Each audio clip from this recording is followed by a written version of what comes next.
Assalamualaikum warahmatullahi wabarakatuh. Sudah pertemuan 2, alhamdulillah. Semoga kalian sehat dan selalu dalam lindungan Allah, amin. Di pertemuan 2 ini, mata kuliah e-bisnis akan membahas tentang tahapan pembangunan sistem e-bisnis. Jadi kalau kemarin baru definisi dan teori, hari ini adalah pembangunan, penerapannya dan implementasinya. Visi dan prospek membangun e-bisnis bukan hanya membuat bisnis menjadi terkomputerisasi dan dihubungkan ke internet, tetapi juga menjadi landasan untuk membangun sistemnya. Yang pertama, adanya keinginan kuat dan konsisten membangun hubungan dengan konsumen. Yang kedua, pembangunan jaringan, karena menggunakan internet jaringannya dapat lebih luas ya. Lalu perluasan pasar, tadi hubungannya dengan jaringan. Perluasan pasar adalah memasuki area persaingan global. Yang selanjutnya, tahap-tahap pembentukan sistem e-bisnis. Yang pertama, mendayagunakan komputer personal, PC. PC itu seperti komputer, mungkin bisa laptop juga. Dan jaringan komputer dan internet seoptimal mungkin. Yang kedua, membangun halaman web. Karena si e-bisnis ini terhubung ke internet, maka butuh halaman web. Yang ketiga, membangun sistem informasi e-bisnis yang efektif. Efektif ini adalah tidak memakan waktu yang cukup lama ya. Jadi si konsumen nanti akan belanja dengan cepat, lalu akan dapat melayani diri sendiri sampai pada tahap pengiriman. Kecuali jika ada komplain, baru si penjual merespon dengan cepat. Yang keempat adalah mengembangkan sistem informasi yang bersifat interplatform. Jadi interplatform ini bisa diinstal di mana saja. Di handphone, di laptop, ataupun bisa dilihat di mana saja. Yang selanjutnya adalah pemodelan sistem. Pemodelan sistem ini membangun sebuah sistem yang lumayan besar dan kompleks. Lalu pemodelan juga akan menggambarkan aliran data dari pesan, lalu bayar, setelah bayar, pengiriman atau distribusi sampai selesai. Penggambaran juga dapat dilakukan dengan flowchart atau block diagram. Flowchart kalian sudah tahu ya, mudah-mudahan sudah belajar. Lalu metode daur hidup untuk membangun sistem informasi e-bisnis. Karakteristiknya adalah proses yang dilakukan harus selangkah demi selangkah dengan dokumentasi yang rapi. Jadi setiap proses dalam e-bisnis ini harus ada dokumentasinya, harus ada perekaman di database-nya. Metode daur hidup yang pertama adalah perencanaan. Direncanakan dulu apa yang akan dibangun untuk metode e-bisnis. Yang kedua, dianalisis menggunakan dokumen-dokumen yang sudah ada. Yang ketiga, dirancang menggunakan diagram tadi, flowchart. Yang keempat, diterapkan dalam bentuk tadi perancangan. Selain menggunakan diagram juga membuat coding dan database ya. Yang keempat, penerapan sistemnya ke dalam bentuk nyata. Yang kelima, evaluasi jika ada yang error atau ada penambahan form. Dan yang keenam, bagaimana cara penggunaannya oleh si customer dan si penjual secara timbal balik, apakah sudah bisa digunakan atau belum. Yang ketujuh adalah pemeliharaan. Pemeliharaan ini sangat penting karena sewaktu-waktu jika terjadi error, itu akan mudah diatasi. Setiap tahapan ini harus ada dokumentasinya. Yang pertama, tahap perencanaan. Tahap perencanaan ini memerlukan proposal. Seperti kalian membuat skripsi harus ada proposal ya, atau tender di pemerintah atau dimanapun tuh harus ada proposal untuk kasus bisnisnya apa, harus sudah diketahui, dan kemudian baru dapat ditulis perencanaan untuk mengembangkan dan bagaimana penyebarannya. Tahap ini sangat penting, ini tahap awal, jadi harus secara rinci.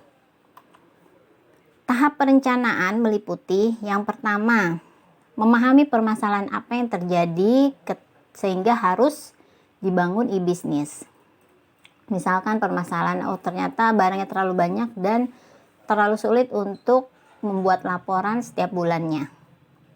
Yang kedua, merumuskan kasus-kasus bisnis yang ingin diselesaikan. Tadi salah satunya ya kasusnya ya. Dan membutuhkan sistem terkomputerisasi agar membuat laporan penjualan yang menggambarkan tentang untung dan rugi secara cepat. Yang ketiga, mengestimasikan, ini memperkirakan investasi yang akan disediakan. Investasinya berapa untuk membangun bisnis ini. Dan jangan sampai rugi. Rencana aksi ini adalah tahapan-tahapan yang harus dilakukan untuk membangun sistem bisnis. Tahap analisis. Analisis ini harus seobjektif, tidak boleh subjektif, agar hasilnya tidak bias. Lalu, menggunakan 6 dimensi kelayakan menurut MacLeod, yaitu kelayakan teknis, pengembalian ekonomis, pengembalian non-ekonomis, hukum dan etika, operasional, dan jadwal. Nah, ini semua perlu dianalisa, terutama di bagian ekonomis dan jadwal. Karena ekonomis ini berhubungan dengan uang, maka kalau kita membangun bisnis itu harus tepat waktu sesuai dengan jadwalnya. Yang ketiga adalah faktor lain dalam menganalisa, yaitu faktor-faktornya, kelayakan organisasi, memilih kelompok bisnis, kemungkinan permodalan, tingkat kompetisi produk, lingkungan operasional sistem, dan sistem harga. Itu faktor lainnya. Ini juga harus diperhatikan modalnya berapa, lalu kelompoknya siapa saja yang akan dilibatkan. Jika kelompok tersebut tidak mempunyai keahlian, maka harus mengambil dari kelompok yang lain.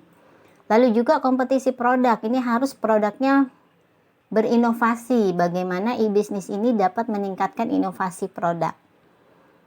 Yang selanjutnya, apabila diketemukan indikasi ketidaklayakan, maka cari penyebabnya. Nah, apabila ditemukan permasalahan, maka harus dicari penyebabnya dan menyusun langkahnya agar mencapai solusi yang optimal.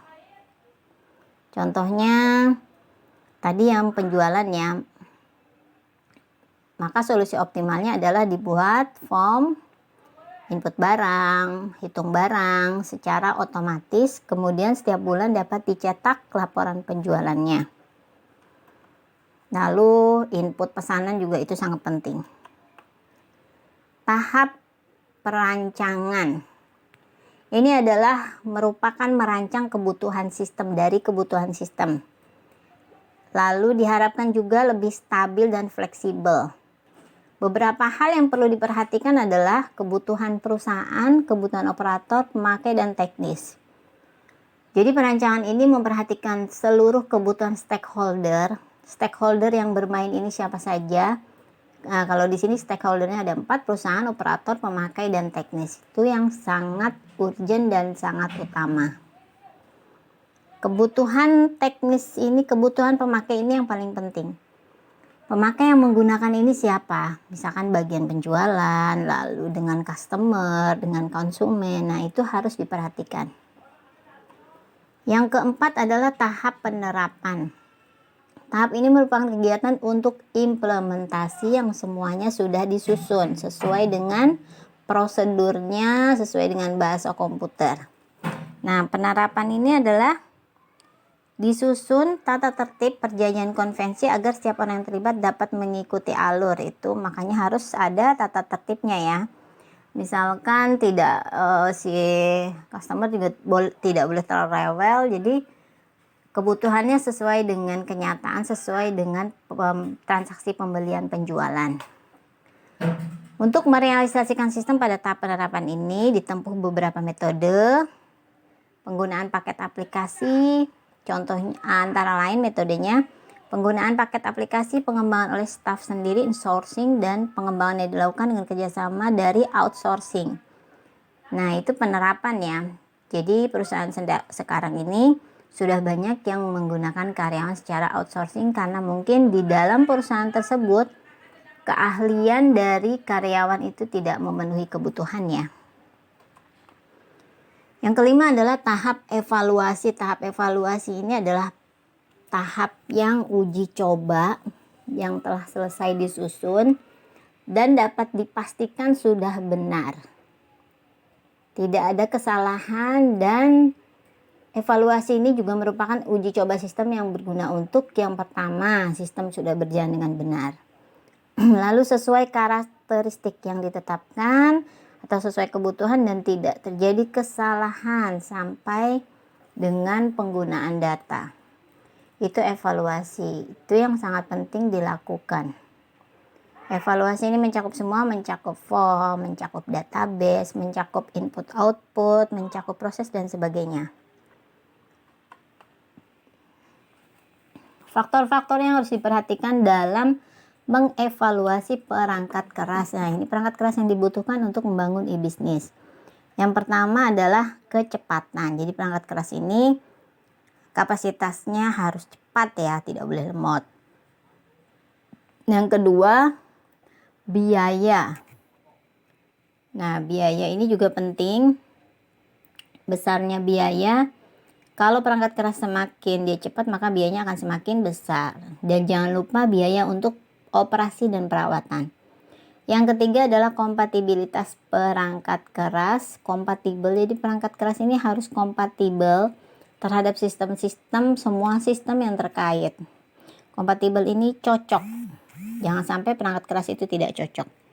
Yang keempat, seberapa lama teknologi dapat bertahan. Nah, e-bisnis ini kira-kira berapa lama sih dapat bertahan? Kalau misalkan banyak teknologi baru, maka harus mengikuti teknologi yang baru.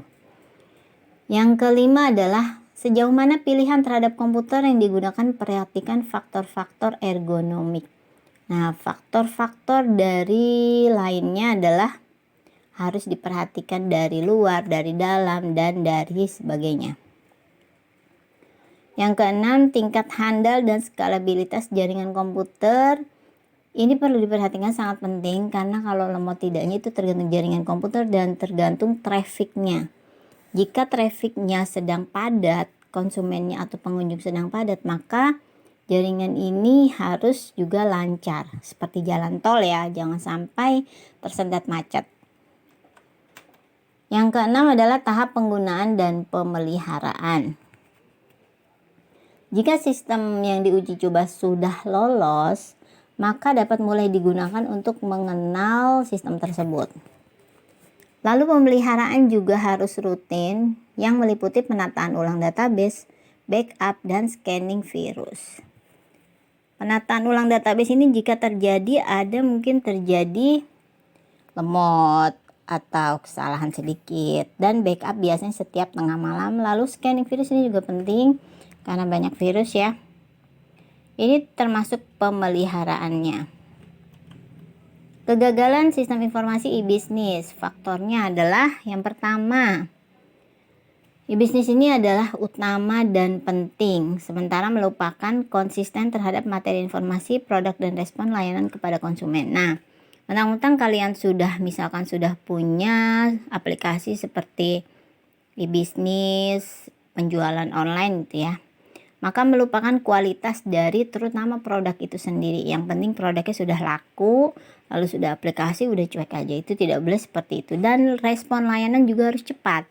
Misalkan ada konsumen yang komplain atau ada retur barang, itu pun harus cepat agar tetap e-bisnisnya meningkat.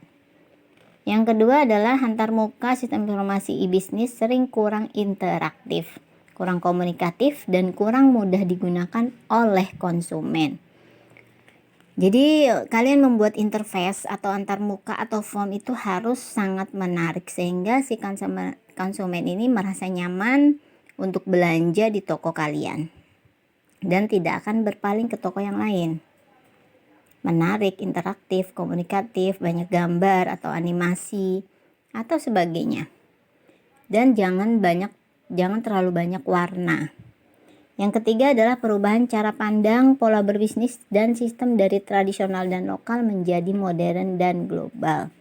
Ini membutuhkan waktu untuk beradaptasi, betul. Maka membutuhkan waktu untuk beradaptasi, tidak semua kayak penjual dan pembeli itu langsung bisa beradaptasi memakai aplikasi tersebut. Maka butuh waktu. Jadi kalau awal-awal tidak mungkin langsung laku ya produknya, karena mereka juga butuh waktu untuk mempelajari aplikasi tersebut. Kebutuhan sistem e-bisnis. Yang pertama adalah Efisien dan efektif. Efisien ini adalah menghemat biaya, contohnya tidak menyewa ruko. Lalu efektif. Efektif ini waktunya cepat dan di mana saja. Selanjutnya tren masa depan, memang menjadi tren ya jualan online ya. Lalu integrated dengan sistem yang lain, dapat terhubung dengan sistem yang lain, contohnya sistem pembayaran bank. Yang selanjutnya aman, insya Allah aman ya. Aman datanya kalau mau beli juga, walaupun banyak hacker-hacker tapi ya wajib berhati-hati juga. Lalu interaktif. Interaktif ini ya interface-nya itu dapat menarik perhatian, interaktif si konsumen, dan untuk warna-warna tulisannya juga tidak menyakitkan mata. Sudah selesai. Untuk latihannya hanya satu saja. Latihannya adalah tolong jelaskan seperti tadi yang saya jelaskan, harus mirip sekali dan jangan hanya dicatat dari di sini. Nah, ini dia kebutuhan sistem e-bisnis. Bagaimana kebutuhan sistem e-bisnis tadi saya jelaskan, hanya ini saja. Jadi per poin dijelaskan sesuai dengan yang saya jelaskan, boleh ditambahkan tapi tidak boleh terlalu banyak mengkopas dari Google.